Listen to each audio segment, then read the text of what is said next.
Gak mau Apa nanya, nih? tapi lamar sudah anak orang biar kami dapat kain. WKWK tinggalnya.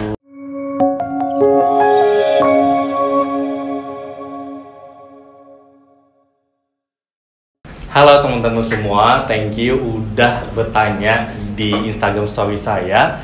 Saya kemarin buka Q&A tentang CEO Innovative Technology. Saya sebagai CEO Innovative Technology di Instagram saya @hidayatrahmat_ dan @innovative technology. Untuk itu, ayo kita simak bareng. Saya akan jawab semua pertanyaan teman-teman yang sudah bertanya melalui story kemarin. Oke teman-teman, kita mulai dengan pertanyaan pertama. Apa sih CEO itu? Nah, jadi CEO itu teman-teman Chief Executive Officer. Nah, di mana istilah ini biasanya dari luar negeri teman-teman. Di Indonesia itu dikenal dengan istilah direktur umum ataupun direktur utama. Nah, biasanya makin kesini orang lebih sering mengucapkan Chief Executive Officer. Nah, di mana seorang CEO itu harus bisa berusaha untuk meningkatkan nilai perusahaan, baik itu dari segi omset, profit, tim, ataupun hal-hal lainnya sampai dengan budaya dalam perusahaan. Nah teman-teman, saya sendiri pun sampai saat ini masih memataskan diri sebagai CEO. Saya menganggap diri saya sekarang masih dalam Chief Everything Officer, di mana masih banyak yang saya lakukan secara sendiri. Tapi memang tetap ada beberapa pekerjaan yang saya didelegasikan dengan tim. Nah, biasanya CEO sesungguhnya itu teman-teman itu biasanya itu perlu pengalaman 15-20 tahun. Nah, untuk itu saya sampai sekarang masih memantaskan diri untuk bisa menjadi CEO profesional dengan yang baik sekaligus sebagai owner dari perusahaan. Oke, next pertanyaan kedua. Ini ada pertanyaan dari Cahyono_Nurhadi. Pertanyaannya adalah, Kak, berbagi ilmu kepemimpinan dulu Kak, versi inovatif. Oke, saya pernah dapat belajar ini juga dari guru saya. Jadi seorang pemimpin itu memiliki 3 tugas utama, yaitu know the way, show the way, and leading the way. Know the way itu seorang pemimpin harus tahu jalannya ke depan itu harus bagaimana sebagai pemimpin ataupun sebagai yang memimpin dari perusahaan tersebut. Yang kedua adalah menunjukkan jalannya, storytelling kepada tim, bagaimana day by day untuk mencapai jalan tersebut. Kemudian yang ketiga adalah memimpin jalan tersebut. Jadi harus tahu jalannya mau kemana, kemudian harus bisa menunjukkan secara detail bagaimana untuk jalan menuju jalan ke arah sana yang sudah ditetapkan. Yang ketiga adalah memimpin day by day untuk memperoleh dari tujuan yang sudah ditetapkan bersama. Nah, ketiga tugas utama ini dilakukan tidak boleh asal-asalan. Jadi, pemimpin harus bisa tahu apa yang pengen kita capai bersama, kemudian bisa menunjukkan bagaimana mencapai dan memimpin jalannya ketika ingin mencapai sebuah tujuan dari perusahaan ataupun tujuan bersama. Oke, kita lanjut pertanyaan berikutnya. pertanyaannya dari Anwara Madan adalah, what's the biggest challenge for you as a CEO and how do you deal with it? The biggest challenge is about musuh terbesar. Mungkin teman-teman udah tahu, yaitu musuh terbesar kita adalah diri kita sendiri. Itu menurut saya challenge yang paling besar karena spesifiknya saya harus disiplin untuk mengeksekusi apa yang sudah direncanakan, apa yang sudah ditetapkan, dan solving problem-problem yang dihadapin. Nah, bagaimana saya untuk bisa menjalaninya? Saya selalu berpikir tentang reward and punishment. Jika saya melakukan ini, maka saya akan mendapatkan apa? Kemudian jika saya tidak melakukan ini, maka bagaimana? Lebih sekarang ya, apalagi sebagai pemimpin atau teman-teman pemimpin apapun pasti sudah memiliki tugas, tanggung jawab, dan beban masing-masing. Nah, dimana ketika kita udah bisa, tentunya pasti bisa menentukan. Ketika kita malas-malasan, berarti ada hal yang tertunda, maka ada target juga akan tertunda tercapainya. Hal sekecil apapun jika kita menunda, maka akan tertunda semuanya. Jadi seperti itu. Jadi tantangan terbesar adalah menurut saya adalah diri saya sendiri tentang kedisiplinan untuk menjalani apa yang sudah ditargetkan, apa yang sudah direncanakan, dan apa yang sudah diimpikan. Jadi caranya yaitu tentang memikirkan reward and punishment. Oke. Sip. Oke, pertanyaan berikutnya. Pertanyaan dari Ariska NW. Hal apa saja yang perlu dipersiapkan untuk menjadi seorang CEO atau direktur? Oke, yang harus dipersiapkan, teman-teman siapkan duit, terus datang ke notaris, bilang pengen buat PT atau perusahaan, dan tanda tangan, dah selesai teman-teman jadi direktur utama ataupun CEO dari perusahaan yang teman-teman baru buat dari notaris. Nah, mungkin yang dimaksud adalah bukannya seperti itu. Jadi bukan hanya untuk jabatan di atas kertas, tapi memang sebagai owner bisnis kali ya, ataupun sebagai pimpinan. Jadi CEO itu ada dua jalur, teman-teman.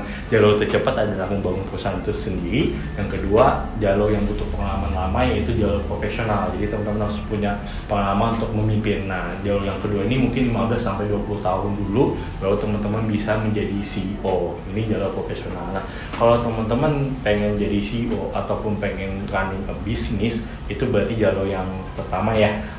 Itu teman-teman harus memastikan tujuannya apa bangun bisnis, karena bangun bisnis itu tidak mudah gitu. Kemudian yang kedua, teman-teman harus punya mindset gitu, mindset sebagai pebisnis, karena sangat berbeda sekali pandangan sebagai businessman dalam melihat suatu kesempatan, permasalahan ataupun kesempatan opportunity lainnya. Yang ketiga adalah mental, karena setiap hari kita disajikan dengan berbagai macam masalah yang kita perlu ambil, cari solusi dan ambil keputusan setiap hari. Jadi teman-teman harus bisa mempersiapkan mental ini. Dan yang keempat adalah learn and continuous improvement. Ini sangat penting karena kita harus selalu belajar, harus memataskan diri, karena dunia ini sangat cepat berubah gitu. Jadi dari faktor eksternal ataupun faktor internal itu sangat cepat sekali gitu. Jadinya kita harus selalu belajar. Jadi teman-teman ketika pengen running bisnis ataupun pengen jadi pemimpin ataupun membuat sebuah perusahaan, teman-teman harus bisa menemukan apa sih tujuan sesungguhnya. Betul-betul nggak pengen punya bisnis atau menjalankan bisnis, kemudian harus memiliki mindset yang bagus sebagai pebisnis, kemudian memiliki mental yang tahan banting tentunya, dan yang ketiga adalah learn and continuous improvement selalu gitu. Oke, next pertanyaan berikutnya. Pertanyaan dari Tara_Amalia. Apa sih motivasi besarnya di usia muda udah mau keluar dari zona nyamannya dan berani ambil resiko? Oke, motivasi terbesar yang pasti motivasi datang dari dalam diri sendiri. Berarti ini hal yang bersifat pribadi. Kalau motivasi terbesar ya jujur saya bangun bisnis untuk membuat profit. Nah, dimana ketika pengen buat profit, tentunya saya pengen menjadi pengusaha yang kaya raya. Karena dengan menjadi pengusaha yang kaya raya, saya bisa banyak membuka lapangan pekerjaan, saya bisa banyak berbagi, dan saya bisa melakukan hobi apa yang ingin saya lakukan gitu. Kemudian saya pengen juga membuat sebuah legacy di mana ketika membuat perusahaan, saya pengen sebuah perusahaan ini nanti juga akan menjadi perusahaan yang memiliki value, memiliki nilai yang sangat baik. Kemudian saya pikir hidup itu semuanya punya risiko masing-masing. Nah, tinggal bagaimana seseorang memandang risiko itu besar atau kecil terhadap risiko tersebut. Mungkin bagi saya risiko tersebut besar, mungkin bagi teman-teman itu kecil ataupun sebaliknya. Nah, dan menurut saya hidup itu semuanya penuh dengan risiko atau apapun mereka, teman-teman sebagai pengusaha, sebagai mahasiswa, sebagai pelajar, sebagai karyawan, sebagai apapun itu, sebagai ibu rumah tangga atau apapun itu, semuanya punya risiko sebetulnya teman-teman. Nah, saya melihat risiko ini saya harus ambil, karena ketika hidup ini tidak mengambil risiko, menurut saya itu tidak hidup gitu. Karena ketika kita hidup, kita terus berjalan, kita terus mengambil risiko, dan kita menghadapi semua tantangan yang selalu akan datang di hadapan kita. Selanjutnya, pertanyaan dari Arman FJY. Gimana sih helikopter view itu mungkin maksudnya helikopter ya. Gimana sih helikopter view itu? Oke, helikopter view itu adalah kita seolah berada di helikopter, di mana yang kita lihat adalah daratan. Nah, jadi kita melihat bisnis ataupun permasalahan secara jauh. Nah, biasanya saya ingat itu, misalkan kita terlalu lama di dalam atau kita terlalu disibukkan dengan rutinitas sehari-hari sehingga kita nggak bisa melihat hal yang lain yang menjadi masalah ataupun yang menjadi peluang. Jadi kita dalam suatu saat kita harus mundur dalam artian kita melihat secara keseluruhan gitu. Tidak hanya melihat dari satu divisi aja, kita harus bisa melihat dari keseluruhan. Makanya saya juga sehari-hari mengingatkan diri sendiri, tidak hanya berjibaku dengan urusan di kantor ataupun dengan klien saja. Saya selalu berusaha untuk ketemu orang, untuk bisa mendapat insight baru, dan kadang dari situ juga bisa melihat sebagai helikopter view, bisa melihat bisnisnya itu sedang apa dan apa yang bisa diperbaiki. Mantap. Pertanyaan selanjutnya, mungkin ini pertanyaan yang bisa dijadikan satu jawaban. Pertanyaannya adalah, ada remote untuk Illustrator nggak mas? Dan juga kapan buka lowongan Laravel di Notif lagi mas? Sekian, boleh dijawab. Oke, untuk remote Illustrator saat ini belum ada ya. Kita jarang banget Illustrator ya teman-teman ya. Tapi ya kita nggak tahu ke depannya. Kemudian yang kedua, kapan buka Laravel lagi? Cek terus Instagram @inotifteknologi. Ya, di situ kita semua posting lowongan, posting kegiatan sehari dan posting lainnya. Termasuk video ini mungkin ada di YouTube dan ada cuplikannya di Instagram. Oke. Pertanyaan selanjutnya, ini pertanyaan yang cukup menarik. Sudah berapa lama sih menjabat menjadi CEO di Notif Teknologi? Menjabat ya, berarti secara resmi ya, secara formal berarti sesuai dengan ulang tahunnya Notif Teknologi atau PT Mahaka Inovasi Bangsa, yaitu 19 Februari 2021. Jadi setahun lebih ya? Setahun setengah. Setahun setengah ya. Pertanyaan selanjutnya. Oke. Apa sih alasan untuk mau menjadi CEO?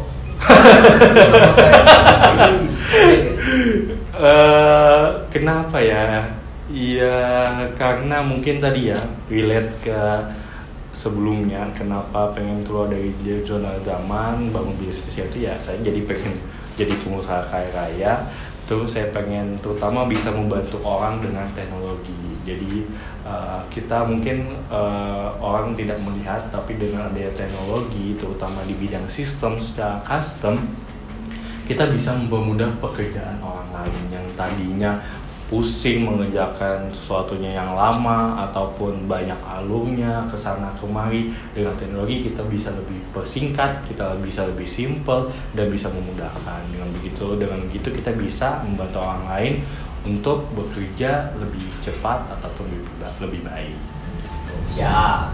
Pertanyaan selanjutnya. Oke. Ya, mungkin bisa jadi pertanyaan terakhir nih ya. Waduh. Pertanyaannya adalah, berapa sih gaji seorang CEO di Notif Teknologi? Gaji? Kasih tahu nggak ya? Gini deh, kalau teman-teman mau tahu, gantiin saya dulu. Oke, next. Ini ada pertanyaan dari Hatta Tieva. Oke, ini mau dijawab dengan jujur-jujurnya ya. Gak mau nanya, tapi lamar sudah anak orang biar kami dapat kain, WKWK tinggalnya. Aduh, perasaan saya masih mencari ya teman-teman, jadi belum bisa langsung melamar. Jadi tunggu aja, mohon doanya, oke? Oke.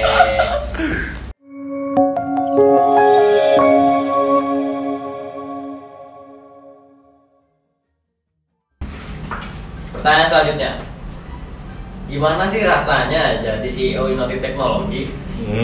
Jadi CEO Chief Everything Officer ya. Mantap.